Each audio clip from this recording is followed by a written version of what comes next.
Ici, sur cette butte, place au dépaysement avec l'arrivée prochaine des mélèzes, cèdres et sapins. C'est un chantier de création important pour la ville. Ce sont ainsi près de 3000 végétaux plantés sur ce rond-point d'une superficie de 6000 mètres carrés. J'ai déjà rarement fait un chantier aussi important dans ma vie professionnelle, donc oui, j'en profite pleinement. En plus, j'ai pu le suivre depuis le début de la conception et là, je suis à la réalisation. Différents espaces, plusieurs ambiances autour du viaduc, avec quelques clins d'œil au territoire de La Roche-sur-Yon agglomération. On a imaginé Lyon qui traverse un petit peu le rond-point. C'est pour ça qu'on voit un petit peu les rochers qui représentent le chaos de Piquet.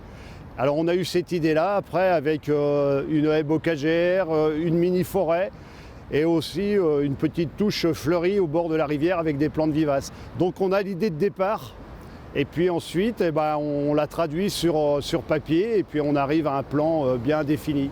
Pour avoir un effet visuel qui marque, vous l'avez vu, de nombreux grands sujets ont été plantés très serrés, un peu plus loin et plus espacés. Ici, une série d'arbres fruitiers ornementaux. Ce rond-point a été voulu comme un symbole de l'identité paysagère et bocagère de La Roche-sur-Yon agglomération. Et puis il est aussi le fruit d'un savoir-faire exceptionnel des services de la ville. Vous avez l'illustration ici de la fleur d'or qui est celle de la ville de La Roche-sur-Yon et du titre capitale française de la biodiversité obtenu en fin d'année dernière. Le chantier touche à sa fin. Il va falloir maintenant attendre le printemps pour voir cette nature s'exprimer au pied de ce grand viaduc situé au nord de La Roche-sur-Yon.